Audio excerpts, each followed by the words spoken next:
Hello, it is 2 a.m. in New York, 8 a.m. in Johannesburg, and 1 p.m. in Bangkok. Welcome to In Transit with Sundae Bean. I'm an intercultural strategist, transformation facilitator, and solution-oriented coach. And I'm on a mission to help you adapt and succeed through any life transition. What if I told you I have something that can help you live 7 years longer? The best part is it's free. According to the research in the Journal of Personality and Social Psychology, Becca R. Levy, Ph.D. of Yale University, and her colleagues found that adults who developed positive attitudes about aging lived more than 7 years longer than peers who had negative attitudes. And my question is, why are we not talking about this more?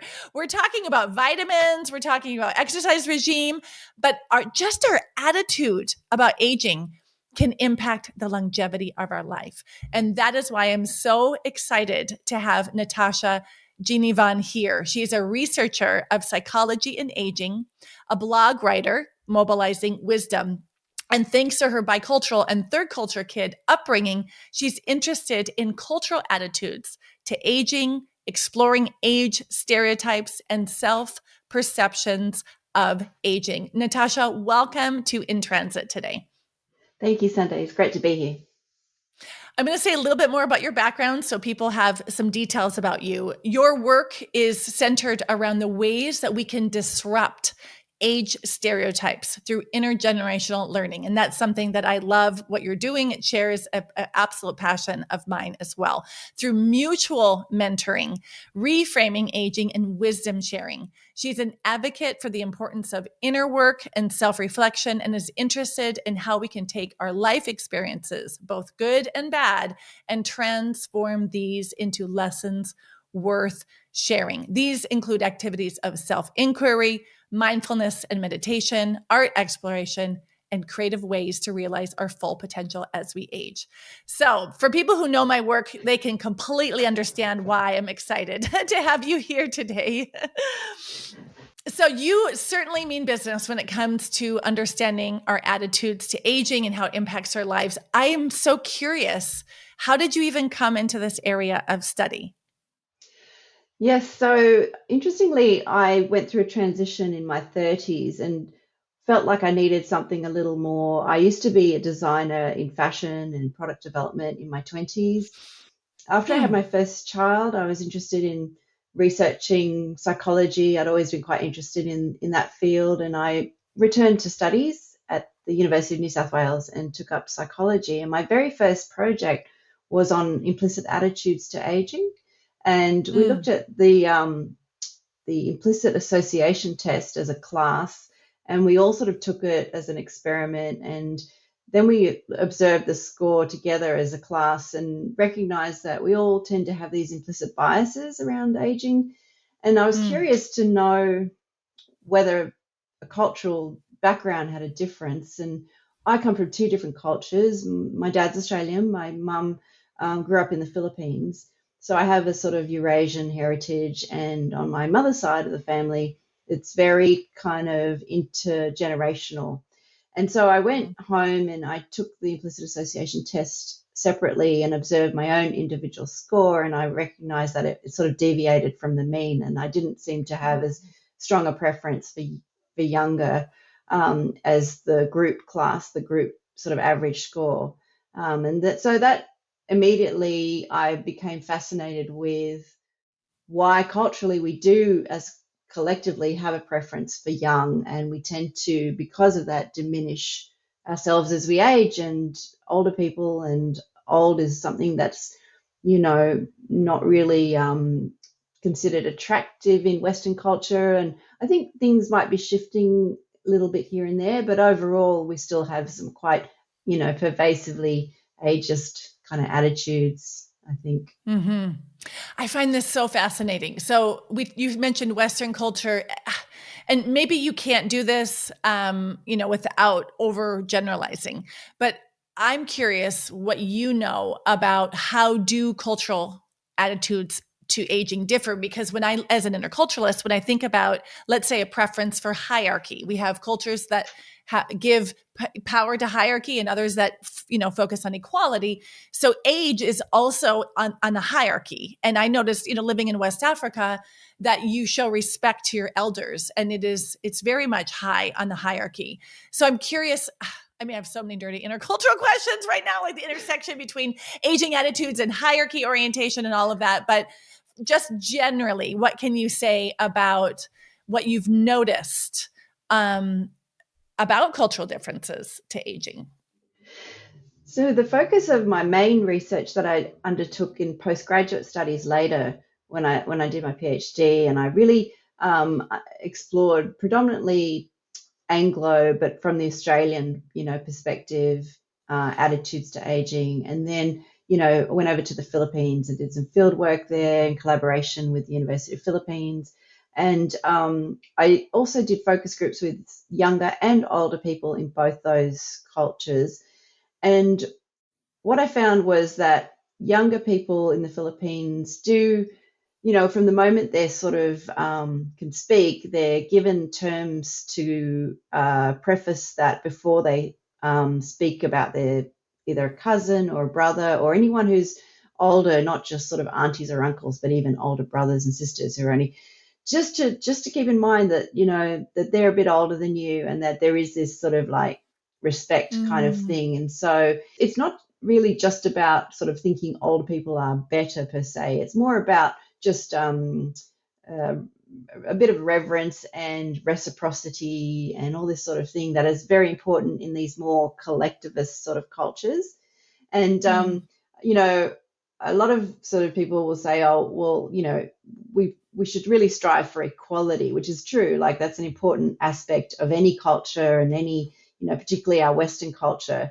And I think that sort of elder respect isn't really about not being equal. It's just something about group harmony is so important in those really highly intergenerational cultures, that I think that by having this sort of elder respect just keeps things very harmonious, and that's what's paramount for those, intergenerational ways of living.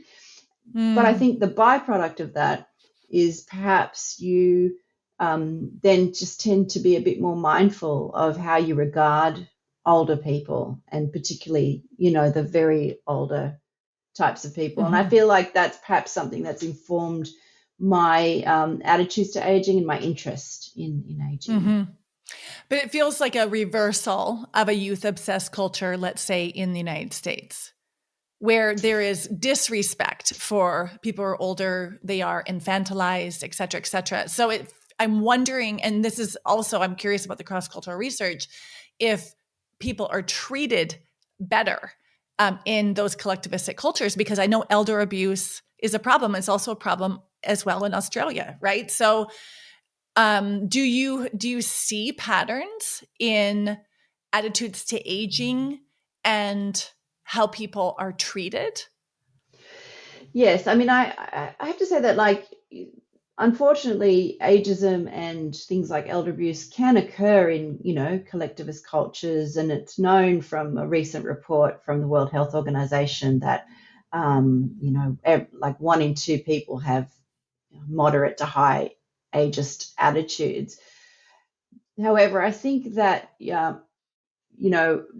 when you have cultures where individuals are sort of raised to be mindful of, keeping group harmony, with this idea that they probably should, show some respect to their elders, I think that informs your thinking as you grow up, that, not only is that a great thing to keep group harmony within the family structures, but it's also for your own sort of psyche around aging and your own future self. You'll feel better, because we know from the research that Professor Becker-Levy and many others in that space do, that as we transition through aging and sort of, as we get older, if we haven't had more of these more positive attitudes around aging when we're younger, our own negative attitudes can actually turn on us as we get older, and Mm-hmm. that's one of the things that we sort of are recognizing now more and more with the research. That work? Like, how does our attitude to aging impact our lifespan? Like, what's going on biochemically or what's going on energetically that makes that impact? So that's a really great question, because I think it is more than obviously just, sitting down one day and thinking, okay, I'm going to just, flip my idea about, being negative and be positive all of a sudden. I mean, that's a great start, but I think what it and it's because, these studies have been done over 25 years. And so and in different kinds, like discrete lab-based ones, longitudinal ones, connecting it to health and things like that. So it's very difficult to just pinpoint one mechanism. But what many of the studies are pointing to is sort of like how powerful the mind is, the expectation of how you can age can really impact the way you actually age. But I think there's a number of things along the way that could point to why this is probably such a powerful finding.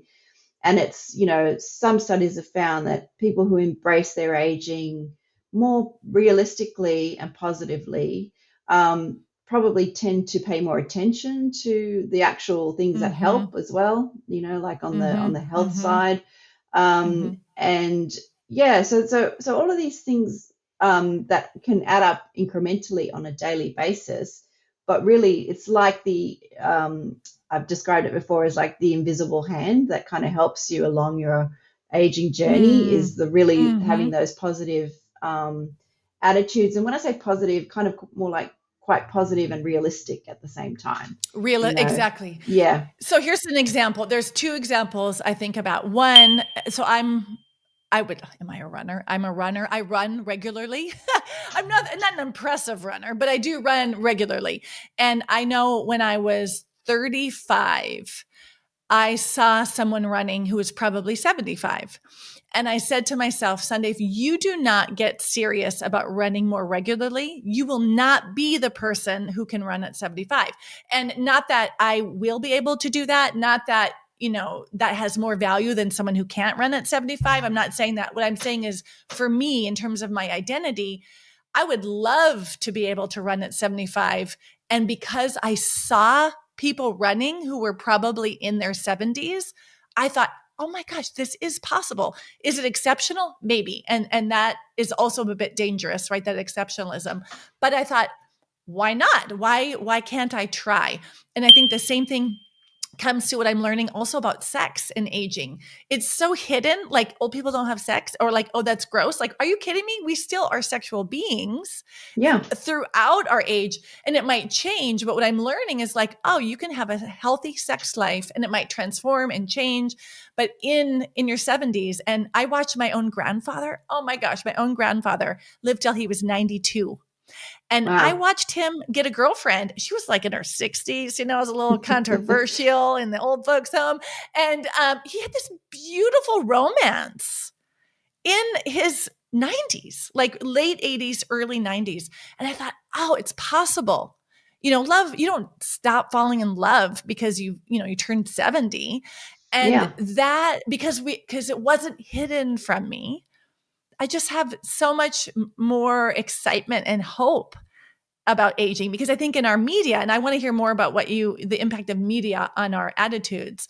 I think when we consume things from the media, we often mistake it for a mirror of reality, and we know that's not true, right? Yeah. So do you have more information about the impact of media and stereotypes and how it impacts our own attitudes? Yeah, I mean, I wrote a little bit about that in my research, and I predominantly talk about or focus in on what I describe as the twin prejudice of ageism and sexism in media portrayal. And one of the articles I'd written about was, I described it, or titled it, "The Media Portrayal of Older People the good, the bad, and the absent. And really what I'm referring to is that, beyond a certain age, women's roles just, drop off. And the one of the issues around why I think intergenerational contact and cultivation of those relationships is really important is because, like your example, you have an exemplar, a role model like your grandfather, or for example, my auntie remarried in her 80s, and it's very possible, right, to have a long life and experience all the things that you experienced when you're younger. It'll just perhaps be in a different way, in a different style of, relating. And so the thing is, with the media, we don't have, many examples, although I do love Grace and Frankie. That's a great example of, older grown-up relationships, in older age. But with the literature review I sort of did, and, people have done other research on this, and they showed that, like, particularly in children's programming, out of like a huge sample of programs, however many hours to get, 100, say, characters, I think it was like between 2 and 7% were old or older, for example. And out of those, that very small portion, they were usually portrayed as senile, feeble, and useless type of thing. And so kids, we're like sponges and absorb everything, social categories, every other category. And as, children enter school, they've already formed stereotypes. And so, and that only becomes worse. And I think potentially with, social media and just the level of media that we're taking in every day, if there's no change in the narrative, and for example, for females, the idea that they are only valuable if they look a certain way and exist between the ages of 15 and 35 or 40, that's not a very, healthy kind of way to think about ourselves as we age, right? And to have self-efficacy and empowerment and things like that. And it does impact us, because if we're not seeing, as you said, the reality in the pervasive media reflecting back to us versions of ourselves that are considered, empowering and exemplars, then it does impact us. And so, I mean, it's not to say men don't experience ageism. They certainly do, particularly in work and, other activities like that. But if we're talking about the media, I really feel that women, women's roles in media are diminished. I don't know if this is exactly ageism, but there has been a lot of conversation recently about the Canadian television, reporter, anchor who, was, to quote her, blindsided, and right. there was reports Lisa that it was about, exactly. Lisa LaFlamme, Right. And we had this conversation in a recent discussion with Ashton Applewhite in a community group, and we talked about this double bind that women have. For example, the same week, the Finnish prime minister got blasted because she was being in her 30s and going out and having fun. Not that, how do you show up?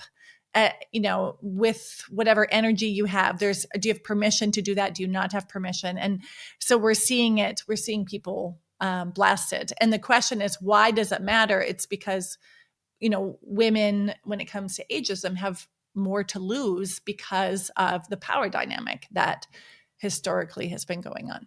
Yeah, absolutely. And even in everyday language, we don't, this is where the implicit biases that we're not even sure or realize are there until something's playing out, for example. And I was, discussing this recently. I think it was probably in one of my post threads. And, just the language we use when, for example, I was describing something, a sort of a lesson when I was doing gender studies when I returned to do study. And I said to someone, a male that I know, I said, language is so subtle but can be so powerful. And what if I said to you about a male, he's that kind of guy?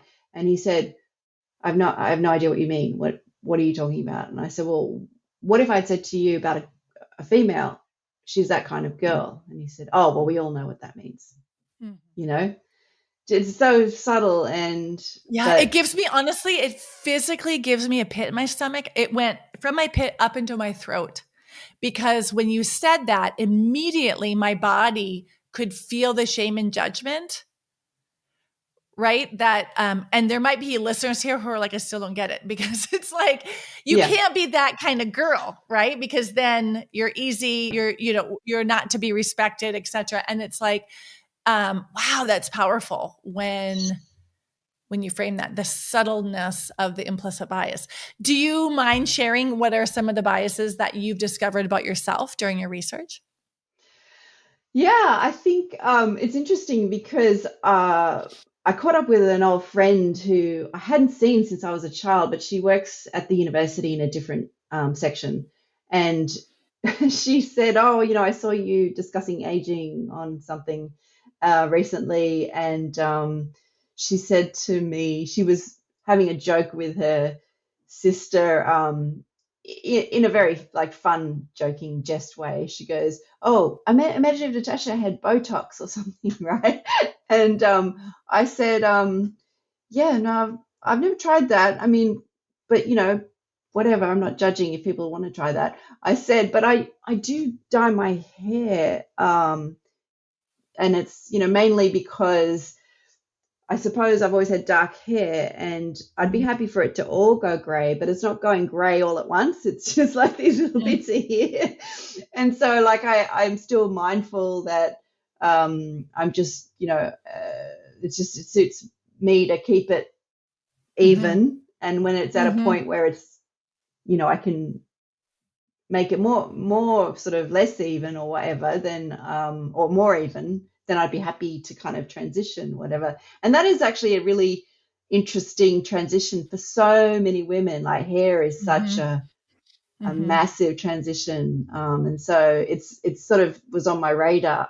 And Mm-hmm. so yeah, so it's just like, I know what the research Mm-hmm. says, but my lived experience is kind of Right. still, Well, and you have, and we see award-winning newscaster. Again, we don't know for sure, but it's yeah, there. There is a hunch or a suspicion that potentially because she's gone gray, she no longer suits the viewer's tastes. I think that was one of the quotes that came.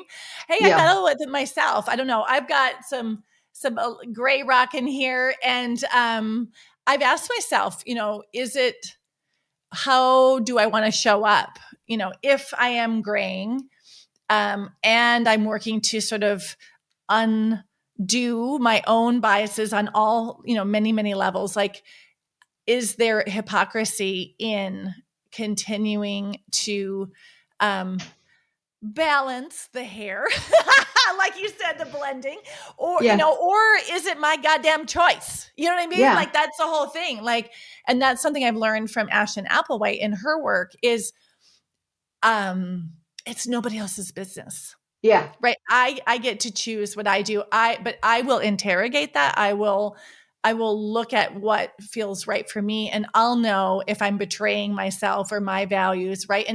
We can't say Botox is a perfect example. I used to be super judgy about women who did Botox.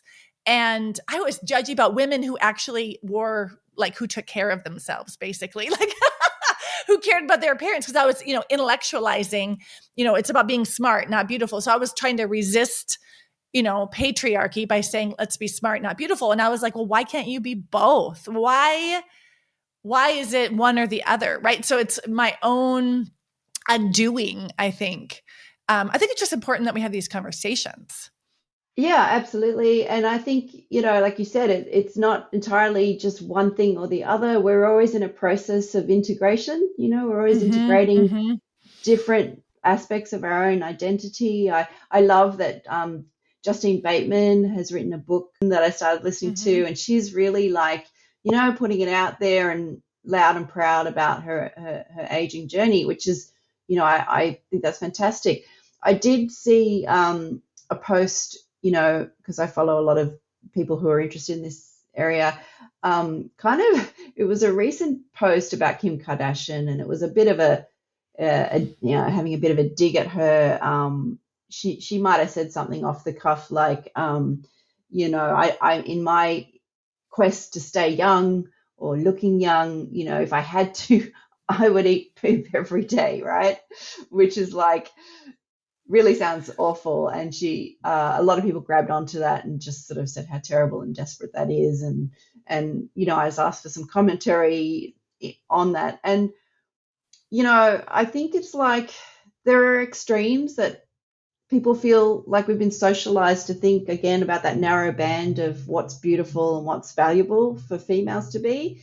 And so I wouldn't want to like shame someone like Kim Kardashian or anyone who has those sort of like desires to be extreme. I feel like it's more, you know, as Becca Levy points to in her book, it's really the culture that is to blame, you Mm-hmm. know, in Mm-hmm. terms of what we've been socialized to feel ashamed about, you know. Yep. And so I guess that's kind of when we talk about all these, like, what are we feeling in our own selves? And I know what all the research says. I also know what being a woman, you know, in my early 50s says, you know, internally, Mm-hmm. the subjective Mm-hmm. Mm-hmm. experience. Yeah.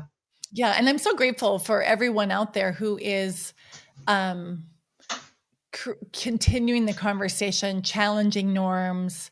I know that takes courage. You know,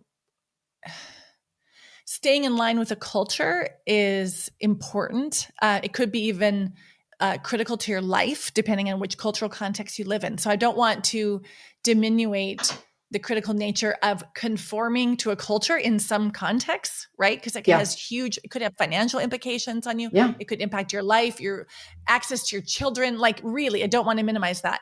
Yeah. And at the same time, I also appreciate those who are pushing the edges on cultural norms to create more space. Absolutely. You know, I recognize that, you know, we live, you know, in a world of rich and interesting different cultures. Mm-hmm. I was very fortunate to grow up not only with two different cultural backgrounds, but my father was a diplomat, an Australian diplomat, and he was very, you know, embracing and understanding of different cultures. But it is good to have a platform or opportunities to unpack how some of the cultural issues that we swallow hook, line, and sinker can kind of impact our own psychology, you Mm-hmm. know. And I think Absolutely. that's what we, Absolutely. you know, yeah, what we're doing on this sort of, you know, conversation here. Mm-hmm. And so I'm curious, you talked about integration. What I love about some of your work, you talked as well about transformation. And that's another thing that we have in common. I'd love to hear more from you about how you see your work connected to transformation. And particularly, you talk about purpose. One of your favorite quotes that you mention is, "You belong to your purpose before you belong to yourself." Can you unpack that for us? Yeah, that's really, I started writing this blog, Mobilising Wisdom, after I finished my PhD looking at cross-cultural, you know, attitudes to aging, mainly because alongside my formal studies that I returned to, I also went on a kind of an inner journey of inner work, if you like. And, you know, like many people, had lots of transitions and, you know, got a divorce in my late 30s, early 40s.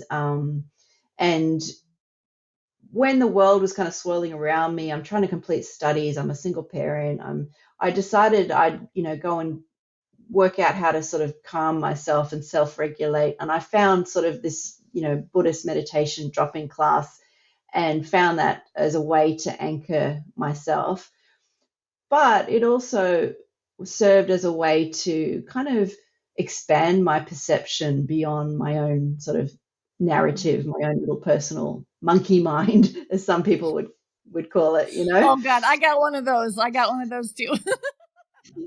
Yeah, we all have a monkey mind every single day. Mm-hmm. And Mm-hmm. so this is a way, just a personal thing, like that I've been able to use sometimes. I mean, I still get overtaken and overwhelmed by the monkey mind every now and then, but this is a circuit breaker to help me just drop back Mm-hmm. into a deeper level of being. And that combined with the sort of studies that I was doing, which at the time was psychology, but also I was doing some philosophy. And Western philosophy, Chinese philosophy. So for whatever reason, that cocktail or combination of things came together that allowed me to continue just really expanding my perception and trying to really attune to, what are some of the subjective experiences and how can that inform this whole really trying to understand self perceptions of aging and personality and all that kind of thing. So I sort of did that whole journey and continues, we're always continuing. But I feel like at certain points it just really converged and helped provide a little bit of insight that sometimes, people can resonate with. So the blog is not, I mean, I refer to some of my academic research because that's naturally what would happen. But at the same time, it's mostly just a sharing of that inner experience to, as a kind of an offering for other people who are in my age group or, want to understand more about culture and how that impacts different perceptions. And then because it's my research, particularly to do with transitioning through life stages, midlife and beyond kind of thing. So what would you, if we wanted people to walk away with one or two practical things on how they can start shifting their attitude to have more positive, and Ashton Applewhite says more realistic, right? Not just positive for positive sake, but actually realistic, more realistic perceptions of aging. What are one or two things that we could do? So it would be really just to be aware, just to start being aware. I think because we are so bombarded with daily messages, whether it's social media or television or streaming programs, just to start to be aware of some of the language of the way that aging is framed. And that's a very powerful thing in itself. To shine the spotlight of awareness on something is incredibly powerful. And then the second thing would be to realize, and I think this is like a lot of what Becca Levy talks about in her fantastic book, Breaking the Age Code, which I highly recommend, is to realize, she's got this ABC method. The B is like for blame the kind of like the surrounding kind of culture, not in the way that we are trying to, diminish it, that we know it's important, but that it can also have its downside. So the downside is that ageism is given a pass. It's still the most socially condoned prejudice, right?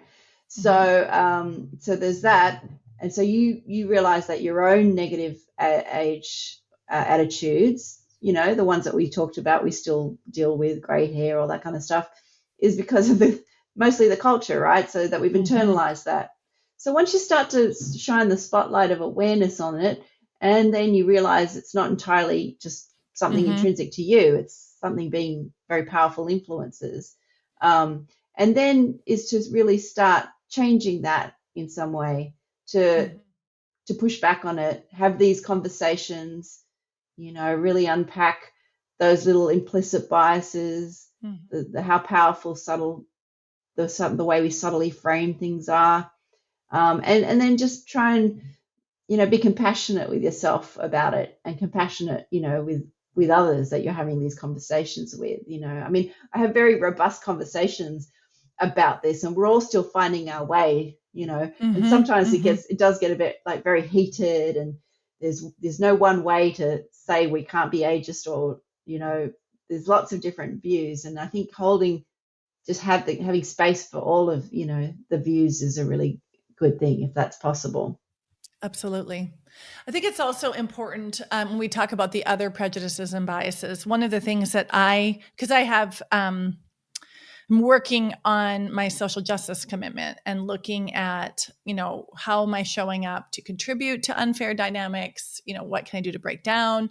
And part of me initially resisted even thinking about ageism, because we have other important ageisms where people's lives are literally being lost, right? And so I was conflicted at that. And then the more that I read the work, the more I realized that ageism is like the intersection across all biases, that when identities, this sounds really nerdy, like are compounded, right? When you intersect race and age, or your sexual identity and age, that then it makes all of those amplified, ability, status, etc. So it feels like, although I wanted to resist that in the beginning, I'm actually seeing an opportunity for a unification of awareness for people who might have their radar only on one thing or only on another. It might expand our awareness to other ways in which people are being disadvantaged or privileged, right? I just wanted to Yeah. say that. I think it's important to put that out there in the conversation. Yeah, absolutely. I think, ageism is one of the, unfortunately, isms. I mean, obviously, there's intersectionality with race and gender, and then also there is unequal aging in terms of, whatever life trajectory you've experienced in terms of the socioeconomic position that you've been born into. So there's all of these these things that come into it. And social justice is absolutely important for marginalized groups. And then, of course, we're all aging, so that is a big unifying force. So Mm-hmm. if we can kind of recognize that the way that we've traditionally been seeing older people and the aging population, and stop sort of really only framing it as negative, and recognize that, realistically, yes, we decline in the life course and we eventually die, but there's a huge, opportunity with this longevity we've gained over the last century to bring our attitudes more in line with the longevity we have, right? We've grown kind of in terms of the longevity, another 30 years over the last century. We're living now to 80 and 90, but Mm-hmm. our attitudes seem to be going in the opposite direction. Yes. Yes. It's so interesting. Oh, there's so much more I want to talk about, but I wanted to turn our attention a little bit to you, if you don't mind. Sure. You mentioned about your own personal transformation. And one of the things that I'm committed to is ambitious transformation and transition, right? Our lives are constantly in transit, so many layers, whether it's health or family or profession. And then so that's just one way to think about it. I'm curious, what are some of the transitions that you're feeling right now? Yeah, so I mean, I'm in my early 50s. I My youngest is completing high school. I'm sort of feeling like it won't be much longer now until I'm almost like an empty nest situation. Mm-hmm. Mm-hmm. Um, but interestingly, also because I returned to studies in my 30s and kept going, and then kind of got a postgraduate degree in my 40s, I'm sort of in a stage where most of my colleagues are younger than me. I've sort of Mm. reinvented myself in a new role in academia, and so I'm kind of still in the early career sort of like Mm-hmm. level Mm-hmm. as a so um and then just as a person in her early 50s, I guess last year was a year of many things. The year before, unfortunately, my mum passed away, just Mm. at the beginning of the pandemic, and it intersected with menopause, and you know all of these great things, and also trying Oh my gosh. to carve a path in this sort of new career I'd established after deciding, in my wisdom, to go back and study. So, there's a Wow. lot. Mm, That's exactly why I talk about life in transit, because look at all that you're holding on your shoulders, right? That mm, is incredible.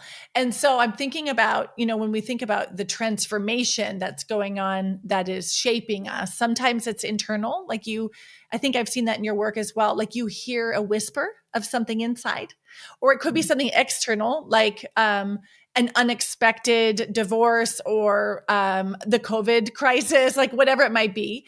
Or it could be something ambitious, like a performance, goal that you have. Are you feeling all of those right now? Is one tugging on you more than the other? Tell me more about where you're in your own transformation process. It's funny. I was looking, at those three dimensions and feeling like I am absolutely being pulled in every single direction of those, internally, Mm-hmm. externally.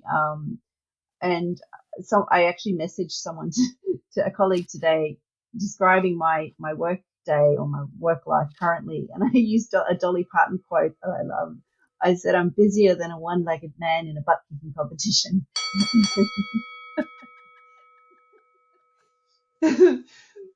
Yeah. It's fantastic.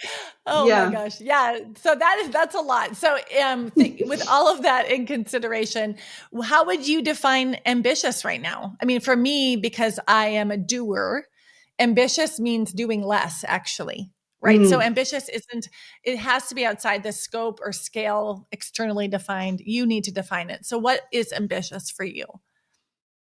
Yeah, it's interesting. I think ambitious for me in this stage of life is very different to what ambitious meant for me in my 20s and 30s. I think it's also many people report this as they get older and sort of the midlife and beyond. That sort of like gaining aspects of your identity and goals and sort of like sort of it's a bit of an ego project when you're younger.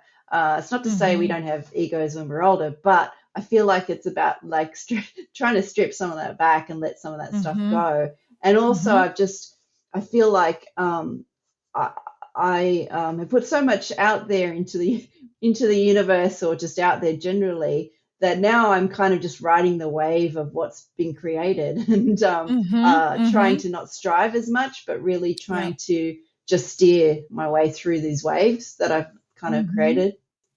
Mm. That's so wonderful. So, I know our time is coming to a close. I'm just curious, what are you working on right now that you think it's important for people to check out?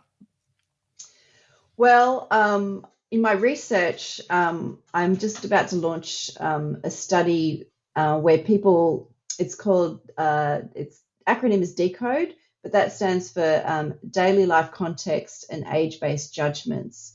Mm, And what it is, it's a study within a project that my supervisor, Karen Anstey, has called The Lab Without Walls, and it's a short 4 week study, but I'm inviting participants of all ages or over 18 to sort of 80 and beyond to sign up and give me a sense of each day whether they experience or become aware of any age-based judgments in a mm, set of domains like work or to do with health or to do with their finances or a set of domains that's been researched to show that both younger and older people experience age-based mm, judgments.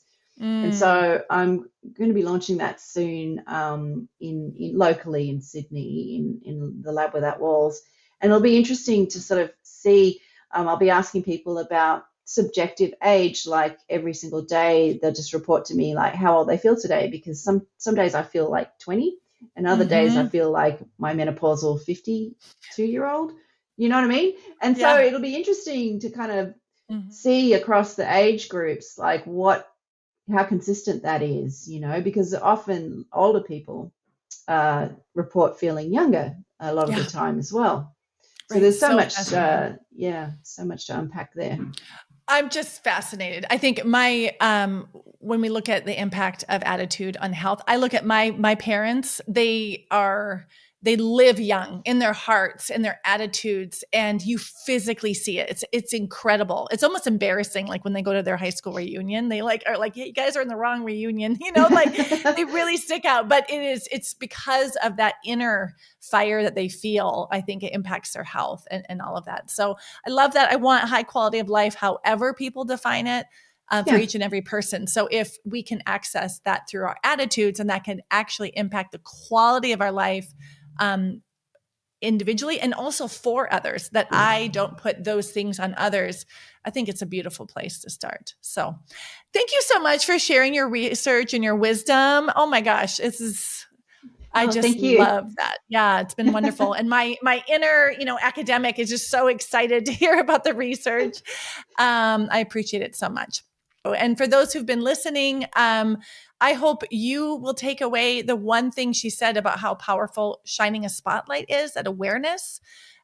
because that can impact then how we're showing up for ourselves and how we're showing up for others. So I will close on one of Natasha's favorite quotes from Mark Twain. The two most important days are the day you were born and the day you know why.